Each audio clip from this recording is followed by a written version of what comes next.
One team which is no longer a lock for me, Yeah. Portland. Yeah, no. I don't feel good. No. And so they just had their opener. Chauncey Billups is now the head coach. Lost his first game as head coach. That's a bit disappointing, considering he was going against Who they play? Kings. Kings. It's Sacktown. I'm sorry, Kings fans. but Maybe you ain't Grizzlies good. are a lock if Portland are going to be... So I mean, like, because of so many things, I see Memphis making it, but I still don't have them as a lock. But I don't know if this is it anymore. It's not. I don't They've know. gotten worse every year.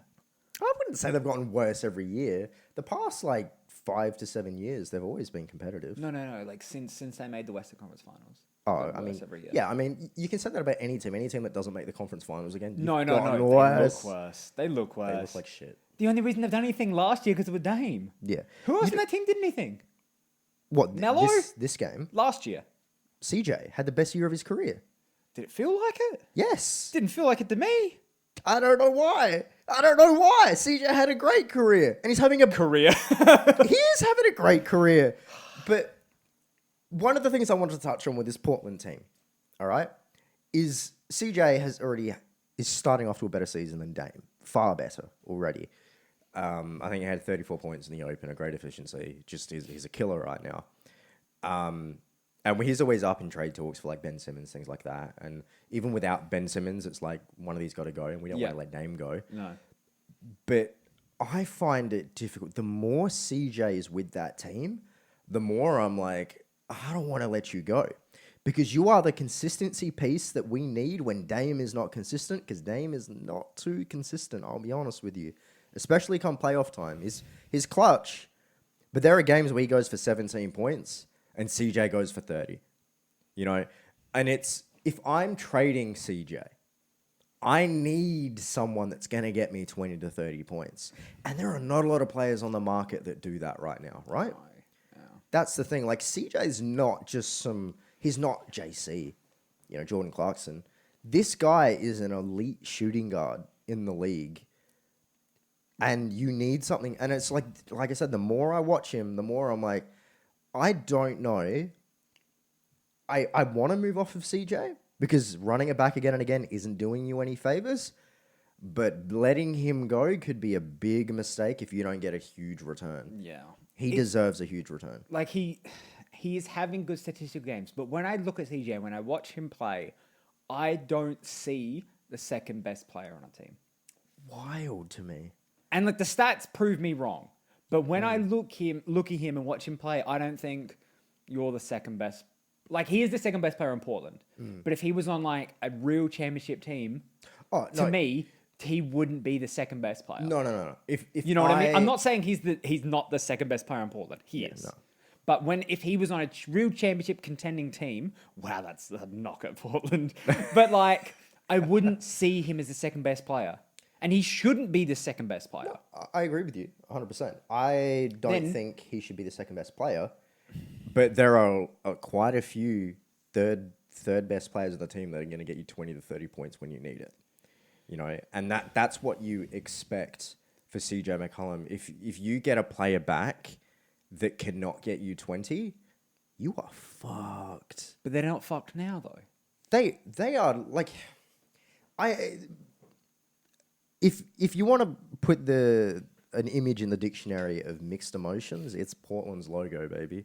Yeah. So mixed, and I think that's the fan base as a whole, because on paper, you've got one of the best backcourts in the league. Yeah. Dame and CJ, whether you like it or not, they're a phenomenal backcourt. They make the playoffs every year, multiple 50-win seasons, made the Western Conference Finals recently.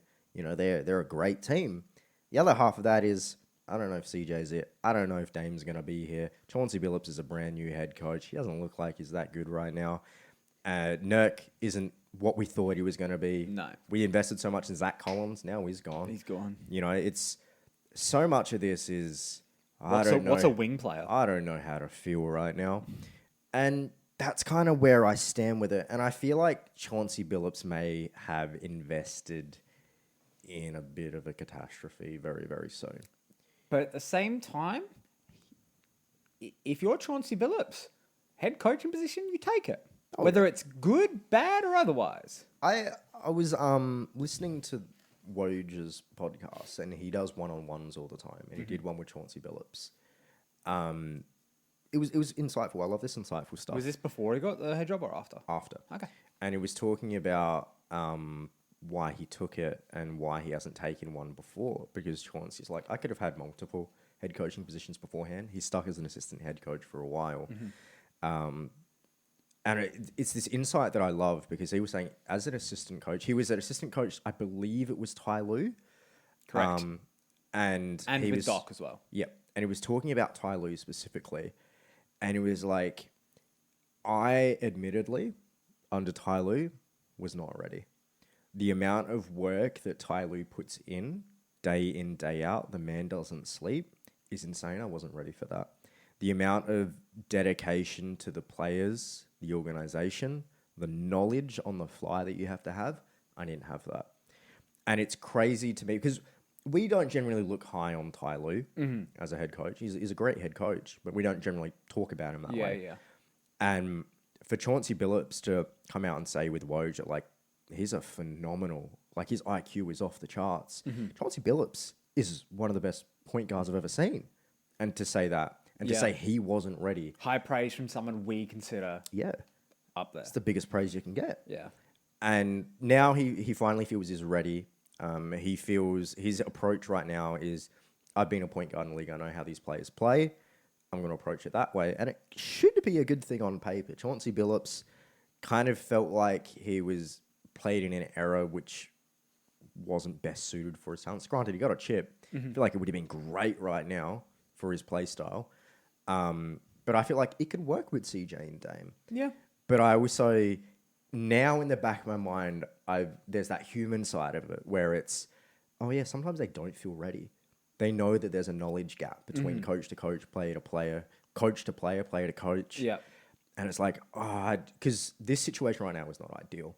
And I hope that he can really pull things together for Portland, I hope so. because I don't know if Dame's going to be there by the end of the year. And I never thought I'd say that. He always says, I want to be here forever, I want to be here forever. But at the same time, you know, like, he's also ultra competitive. How long is that gonna Yep. how long is that gonna stay there? You It's, know what I mean? it's the same thing I have with Luca as well. Like, Luca's one of the most competitive people I've ever seen.